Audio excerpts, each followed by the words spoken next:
best thing about Provena Mercy Center is the people. I've been here for a long time and I don't care to go anywhere else. The school classmates have, in a sense, become my family. It was an ongoing good experience to have been here, and it occupied a very important part of my life. This is a special time that we need to remember the sisters, all the sacrifices that they made in their whole lives for us. It will always be the history of the sisters.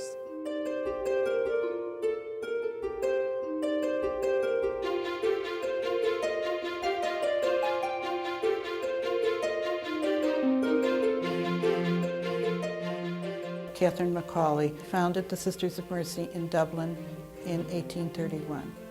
She saw the pitiful state of Dublin at that time and felt that somebody needed to be taking care of abandoned children, of women, and the poor in general.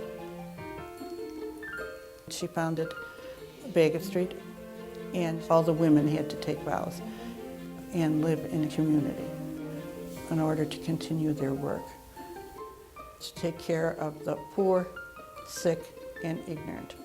That's the fourth vow of the Sisters of Mercy. And that gives us really our charism. You know, that's what sets us apart.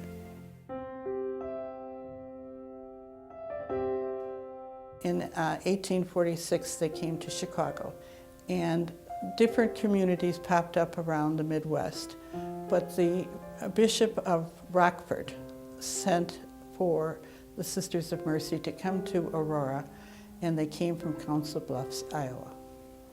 And they came 1911. They brought with them a statue of Our Lady of Victory.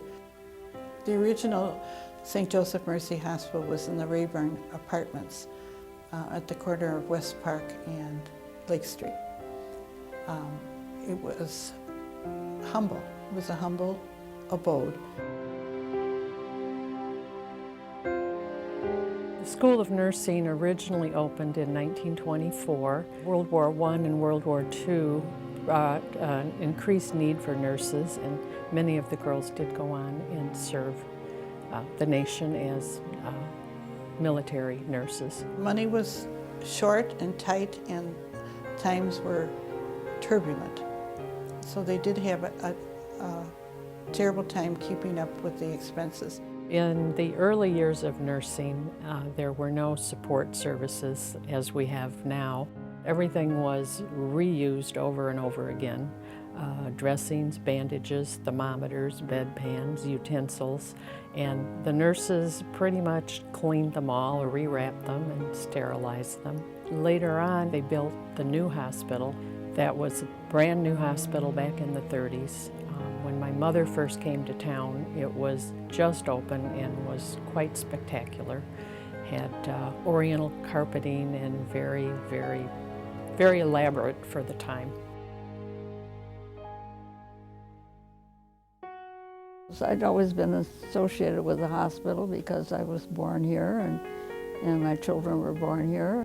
We used to come over and visit the sisters when I was just a child. So it was just sort of something you did, you know, you were just connected with the hospital. Well, they wore their regular dark, I think they were black habits, and the nursing sisters all wore white. I think wearing the habits was a special thing. It kind of set them apart. We were always kind of in awe. I think everybody's in awe of a uniform anyway, or a habit. The auxiliary was founded to help the hospital financially, and it had an entirely different form of raising money. In the very first years, they had like a food shower for the sisters, and then the style show, and they choose, mostly would choose members of the auxiliary to model the clothes, and of course now it's Mercy Ball. But as a volunteer, I did the mail, the patient mail, and we sorted it and took it around to the patients. And of course, they were always happy to see you, and I really enjoyed my years as a volunteer. And I wish them a very happy 100th birthday along with mine. I hope they're around for another 100 years, but I don't really want to be.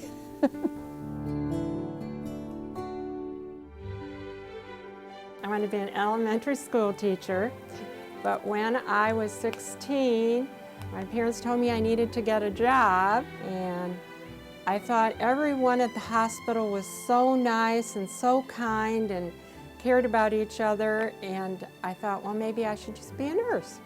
I also was very, very lucky in that I received a scholarship. I got $500 from the Aurora Foundation, which is still in existence today. Very grateful for that scholarship, and actually it paid for my 3 years of school. Amazing, but it did. I met Ruth Ann. We just became good friends, and we are friends yet today. In fact, we're kind of like sisters. It never occurred to me as I was growing up to be anything other than a nurse. I had always heard about the Sisters of Mercy. My aunt and my mother both were graduates of St. Joseph Mercy School of Nursing. I enrolled right out of high school in 1960. I was 18 years old, and by the time we graduated, we were all 21 and legal. We shared a room with one other classmate. Our rooms were quite simple compared to what the college students have these days. We had a set of bunk beds. We had one dresser with 4 drawers, so we each had 2 drawers. It was a challenge, but we didn't know any better. The one course I particularly remember, there was a Sister Stella Marie, and she taught us anatomy and physiology, and she had the bones like the femur and the radius laying by the windowsill, you know, to teach us about anatomy of our bodies. And then, of course, we weren't in school real long, and then we had to begin to work on the floors some, go up and learn how to take care of the patients. And we had a lab that had a bed in it, and we learned how to make a bed. As students, we went up on the roof and we sunbathed. I don't know if the sisters knew we really did that, but we snuck up there and used to sit out in the sun. The original School of Nursing graduated 469 students. It was very special to us that there were 14 of us that graduated, that we were in the last class of RNs. We're very close. We're like a sorority yet to this day. We have very fond memories.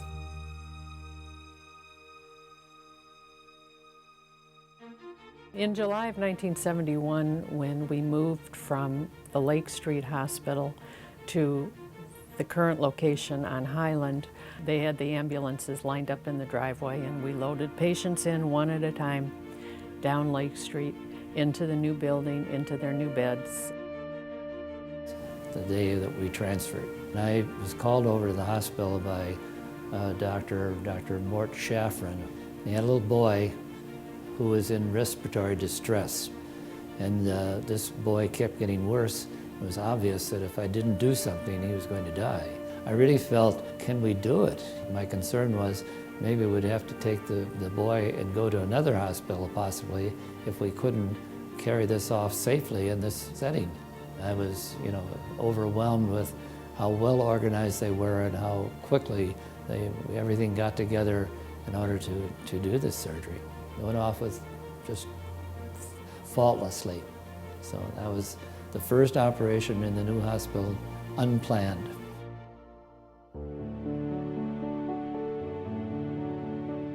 I would say this is a special time that we need to remember the sisters, because we're probably the last generation that's really going to know them. Sister Provena was the director of the School of Nursing when we came.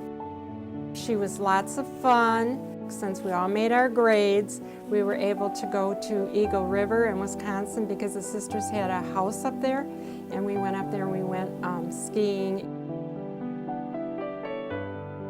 Sister Provena even allowed us to have a dog when we were in nursing school. Her name was Lady, and Lady stayed with us for quite a while. There was a Sister Agnes, a little sister, who was supervisor of OB, and she used to scrub the floors in OB because she wanted the rooms to be spotless and clean for the new mothers. Then also there was Sister Austin. And in the old hospital, she was like a multitask sister, and she would run the switchboard. She also ordered all the supplies for the hospital. And then my understanding is then when she retired that 5 people took all the jobs that she did.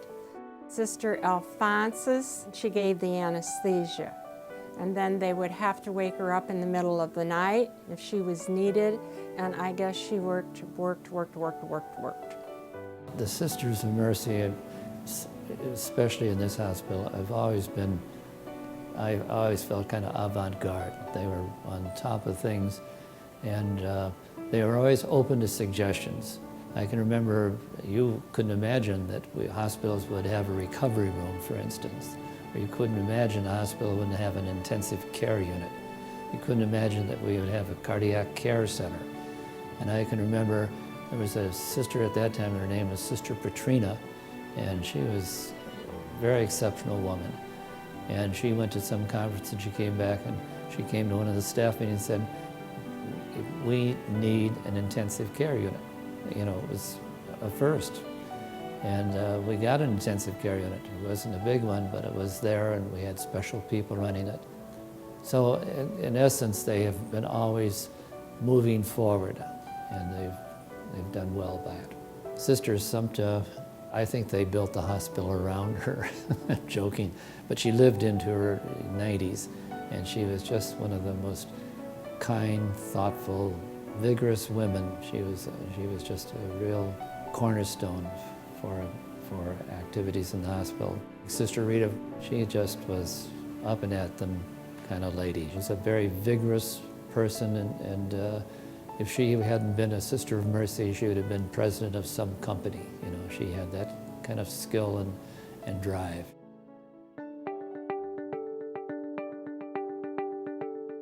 Something special inside is the way that we are dedicated to quality and taking care of the person as a whole person and not just a disease.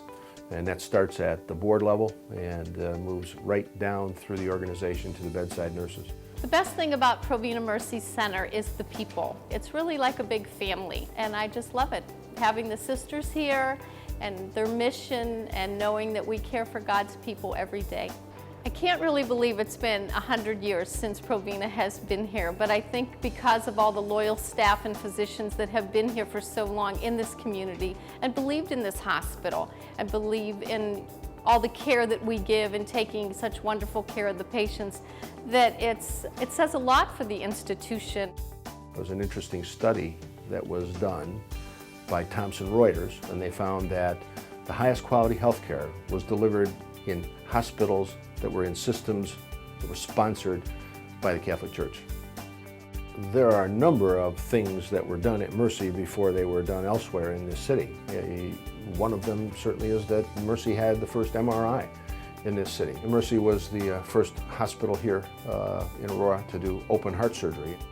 Mercy, as part of the Provena system, was the first to be involved with an EICU, an enhanced or an electronic ICU, which means that when all the doctors go home at the end of the day, there is a physician sitting in a highly technologically advanced center monitoring every patient in every intensive care unit throughout the Provena system.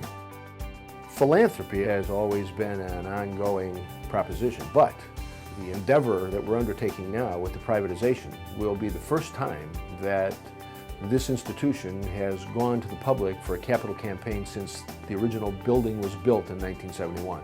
Most of the patient rooms on the general floors are now rooms that accommodate 2 patients. All of those rooms are going to be converted to private rooms, 1 patient only. It's going to bring this facility into this century, if you will. The values of mercy, to me, were always very important because I think that M stands for our mission, just as Mother Macaulay had her mission that we are still carrying out yet today. E, I think, stands for excellence. Excellent patient care was always given. Empathy, and then, of course, education to the patients and among the staff. As for R, I think of respect, The sisters were respected and still are respected, just as the physicians are. C stands for Catholic, because we're Catholic and still are very Catholic, of course. Charity is another thing. It doesn't matter if a patient can pay or not. They can receive the same type of care. As for why, I think we always had to say, yes, yes, sister, I'll do it, no matter what it was. And then yesterday, we're talking a lot about yesterday. There'll always be yesterday, and there will be the history of the sisters.